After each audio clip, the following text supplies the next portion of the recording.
দারিদ্র বাবা মায়ের দুই ছেলে জঙ্গলে গেল কিছু একটা করার জন্য। তারপর তারা যখন বাড়িতে ফিরে আসলো তখন বড় ছেলেটি বলল, মা আজও কিছু হলো না। ছোট ছেলেটি বলল, মা আমি কিছু কাঠ সংগ্রহ করে এনেছি। তখন বড় ছেলেটি বলল, মা আমাকে কিছু খেতে দাও, আমার ক্ষুধা লেগেছে। মা বললেন, ঘরে তো কিছুই নেই, আমি আরো তোদের আশায় বসে রয়েছি। বড় ছেলেটি বলল, না এভাবে আর চলবে না, আমি এখনই বের হব, যেভাবে হোক নিজের ভাগ্যকে জয় করতে হবেই। রাজামশাইয়ের কাছে যাব, কিছু তো একটা ব্যবস্থা হবেই। তখন বাবা বললেন, কাল সকালে যাস। বড় ছেলেটি বলল, না আমাকে এখনই যেতে হবে। তারপর বড় ছেলেটি রাজামশাইয়ের কাছে গেল। রাজা বললেন, কি চাই তোমার? ছেলেটি বলল, প্রণাম রাজামশাই, আমি গ্রাম থেকে এসেছি, আমার নাম সত্য। বড্ড গরিব আমরা, একটা কাজ দিন আমায়, যে কোনো কাজ হলে চলবে, বাঁচান আমাদের। রাজা বললেন, বেশ, আমার 3টে ঘোড়া আছে, তুমি যদি একদিন আমার ঘোড়াদের সাথে থাকতে পারো, তারা কোথায় যায়, কি খায় এবং সেই সম্পর্কে জেনে যদি সঠিক তথ্য আমাকে দিতে পারো, তাহলে আমি তোমাকে অর্ধেক রাজত্ব দিব এবং আমার মেয়ের সাথেও তোমার বিয়ে দিব। আর যদি সঠিক তথ্য না দিতে পারো বা মিথ্যে তথ্য দাও, তাহলে চাবুক মেরে তোমার পিঠের চাল আমি তুলে নিব। ছেলেটি বলল, এ আর এমন কি কাজ রাজামশাই, আমি পারবো, আমি রাজি। রাজা বললেন, বেশ, তাহলে কাল সকালে আস্তাবলের সামনে এসো। পরের দিন সকালে ছেলেটি ঘোড়ার আস্তাবলের সামনে গেল। তারপর ঘোড়াগুলোকে যখন ছাড়া হলো তখন সে ঘোড়াগুলোর পিছনে দৌড়াতে থাকে। অনেকক্ষণ দৌড়ানোর পরে সে একটি বুড়ির বাড়ির সামনে থামে। সে বুড়িটিকে বলে, একটু জল খাবো। বুড়িটি বলে, এসো ভাই এসো, আমার এখানে বসো ভাই, জল খাও, বিশ্রাম নাও। ছেলেটি বলল, না বসবো না, আমাকে জানতেই হবে যে ওই ঘোড়াগুলো কি খায়। বুড়িটি বলল, আহা চিন্তা করছিস কেন, আমি তোকে বলে দিব ঘোড়াগুলো কি খায়। তারপর সন্ধেবেলা ঘোড়াগুলো যখন এই পথ দিয়ে ফিরবে তখন তুই ফিরে যাবি। ছেলেটি বলল, তুমি জানো দিদিমা ওরা কি খায়? বুড়িটি বলল, জানি রে জানি, শোন, তুই রাজাকে বলবি ওরা শ্যাওলা আর জল খায়। ছেলেটি বলল, বেশ, তাহলে একটু ঘুমোই, তুমি আমাকে ডেকে দিও কেমন। তারপর সন্ধ্যা হলো। তারপর ঘোড়াগুলো যখন এই পথ দিয়ে ফিরছিল তখন ছেলেটিও ঘোড়াগুলোর পিছনে দৌড়াতে থাকে। তারপর ছেলেটি যখন রাজপ্রাসাদে এলো তখন রাজা বললেন, কি সারাদিন ঘোড়াগুলো ঠিক মতো দেখাশোনা করেছিল তো? ছেলেটি বলল, নিশ্চয় মহারাজ। রাজা বললেন, বলো তবে ঘোড়াগুলো সারাদিনে কি খেয়েছে? ছেলেটি বলল, ওরা শ্যাওলা আর জল খেয়েছে। এই কথা শুনে রাজা রাগান্বিত হলেন আর বললেন, সেপাই এই মৃত্যুকটার পিঠে চাবুক মারো আর রাজপ্রাসাদ থেকে বের করে দাও। ছেলেটিকে শাস্তি দেওয়া হলো। ছেলেটি বাড়িতে আসার পর ছেলেটির মা ছেলেটির সেবা করতে লাগলো। বড় ভাইয়ের কষ্ট দেখে ছোট ভাই বলল, তোমার খুব কষ্ট হচ্ছে তাই না দাদা? তুমি ভেবো না, তুমি একদম ভেবো না, আমি যাব রাজপ্রাসাদে।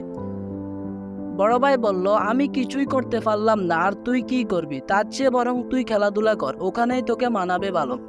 বাবা বললেন, যাস না বাবা, অতগুলো ঘোড়ার পেছনে কি দৌড়ানো যায়? আর ওদের কত তেজ, তুই তো পারবি না বাবা। মা বললেন, এক ছেলে এত কষ্ট করছে, ছোট ছেলেটাকে কষ্ট পাওয়ার জন্য যেতে দিব না। ছোট ছেলেটি বলল, না না, আমাকে আর কেউ বারণ করো না, আমি অনেক বড় হয়ে গেছি, নিজের ভাগ্য তো নিজেকেই গড়ে নিতে হবে, আমি এখনই বের হব।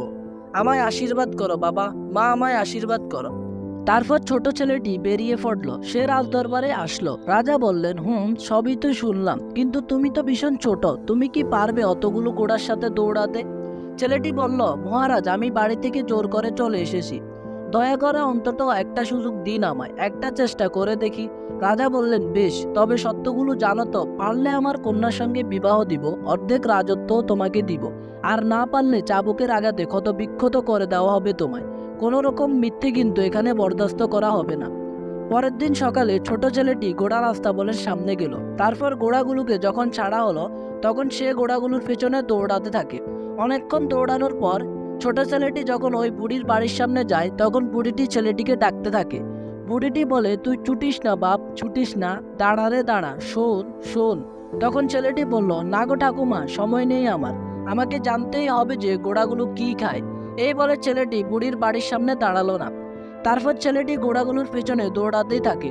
দৌড়াতে দৌড়াতে ছেলেটি একটি ঘোড়ার লেজ ধরে ফেলে। তখন ঘোড়াটি বলে, আমাদের সাথে তাল মিলিয়ে ছুটতে পারবে না তুমি, তুমি আমার ফিটে উঠো, উঠো শিগগিরই। ছেলেটি ঘোড়াটির ফিটে উঠল। ঘোড়াটির ফিটে উঠে কিছুটা দূর যাওয়ার পর ঘোড়াটি বলল, ওই যে সামনে যে বড় গাছটি দেখতে পাচ্ছ, ওইটার ভিতর দিয়ে আমরা ঢুকবো। ছেলেটি বলল, আচ্ছা ঠিক আছে। তারপর তারা ওই গাছটির ভিতরে ঢুকলো। গাছটির ভিতর দিয়ে ঢুকে তারা একটি গুহাতে গেল। তখন ঘোড়াটি বলল, এবার মাটি থেকে তলোয়ারটি তুলে নিজের কাছে রেখে দাও। ছেলেটি তলোয়ারটি তুলতে গেল। ছেলেটি যখন তলোয়ারটি তুলতে গেল তখন ছেলেটি বলল, তলোয়ারটি তো বড্ড ভারী। তখন ঘোড়াটি বলল, ওই যে জাদু কলসিতে যে জলটা আছে ওইটা খাও, শক্তি হবে। ছেলেটি জাদু কলসির থেকে কিছুটা জল পান করলো, পরে ছেলেটির গায়ে শক্তি হলো, সে তলোয়ারটি তুলতে পারলো। তখন ঘোড়াটি বলল, শোনো ছেলে, আমরা ঘোড়া নয়, তিনজন রাজপুত্র। জাদু বুড়ির মায়া জালে আমরা বন্দী। বহুদিন আগে এই জাদু বুড়ি রাজ্যের সব বাচ্চাদের ধরে ধরে জাদুর সাহায্যে নানা জন্তু বানিয়ে রাখতো। আমাদের বাবা রাজামশাই যখন যুবক তখন জাদু বুড়ির কবল থেকে ওই বাচ্চাদের উদ্ধার করে। সেই জাদু বুড়ি আমাদের ঘোড়া বানিয়ে দেয়। বাবার এখন বয়স হয়েছে, তার পক্ষে এখন আর ওই জাদু বুড়ির সঙ্গে লড়াই করা সম্ভব নয়। তবে তুমিই পারবে তার অভিশাপ থেকে আমাদের উদ্ধার করতে। ঘোড়াটির এসব কথা শুনে ছেলেটি অবাক হয়ে গেল। ঘোড়াটি বলল, এবার চলো আমরা কি খাই দেখবে। তারপর ছেলেটি এবং ওই তিনটি ঘোড়া একটি জায়গায় গেল। সেখানে ঘোড়াগুলো ঘোড়া থেকে রাজপুত্র হয়ে গেল। এটা দেখে ছেলেটি আবারও অবাক হয়ে গেল। তারপর সেখানে একজন সাধু বাবা এলেন কিছু খাবার নিয়ে। তিনজন রাজপুত্রকে সাধু বাবা খাবার দিলেন, কিছুটা খাবার ছেলেটিকেও দিলেন। তারপর সন্ধ্যা হলো। তখন একজন রাজপুত্র বলল, সন্ধ্যা হতে চললো, এখন আমাদের ফিরতে হবে, চলো সবাই। আবার তারা ঘোড়া হয়ে গেল এবং ছেলেটিকে নিয়ে রাজপ্রাসাদের উদ্দেশ্যে দৌড়াতে থাকে। এদিকে জাদু বুড়ি বলতে থাকে, এমন কেন হচ্ছে, কি যেন আমার বিরুদ্ধে ষড়যন্ত্র চলছে, আমাকে মেরে ফেলার ষড়যন্ত্র। আমার শরীরে এমন জ্বালা করছে কেন, মনে হচ্ছে সারা শরীর আগুনে পুড়ে যাচ্ছে। বুড়িটি আগুনে ফুটতে থাকে। ফুটতে ফুটতে বুড়িটি বলতে থাকে, চলে গেল আমার সব জাদুশক্তি, চলে গেল আমার সব জাদুশক্তি, শেষ হয়ে যাচ্ছে। ছেলেটি যাওয়ার সময় এই সব কিছু দেখে। ছেলেটি যখন প্রসাদে এলো তখন রাজা বললেন, বলো ঘোড়াগুলো সারাদিনে কি খেয়েছে। ছেলেটি বলল, রুটি, ছানা আর গুড়। প্রমাণস্বরূপ ছেলেটি সাধু বাবার দেওয়া খাবারগুলো রাজাকে দেখালো। তখন রাজা বললেন, বাহ বাহ বাহ, পরে কি আসিস, বিয়ের জোগাড় কর, সানাই বাজা। ছেলেটি বলল, আগে আমি আমার বাবা মা ও দাদাকে নিয়ে আসি, তারা বড়ই কষ্ট আছে। রাজা বললেন, চিন্তা করো না, আমি লোক পাঠাচ্ছি, আর এখন থেকে অর্ধেক রাজ্য তোমার। তারপর রাজার মেয়ের সাথে ছেলেটির বিয়ে হলো। ছেলেটি গোড়া রাস্তাবলের ভিতরে গেল আর রাজার তিন পুত্রকে জাদু বুড়ির অভিশাপ থেকে মুক্ত করলো। তিন পুত্রকে দেখে রাজার বউ বলল, আহারে, আয় আয় আমার বুকে আয় বাছারা। রাজার মেয়ে বলল, দাদারা, কতদিন পর পেলাম তোমাদের। তারপর তারা সকলেই সকলকে জড়িয়ে ধরে খুশিতে কান্না করতে থাকে। তখন ছেলেটির বড় ভাই ছেলেটিকে বলে, ভাই, আমি যা পারিনি তা তুই করে দেখিয়েছিস, তুই আমাদের গর্ব। তখন রাজার মেয়ে বলে, আমারও তোমার মতো বীরকে খুব ভালো লেগেছে। আর এখানে গল্পটি শেষ হয়ে যায়।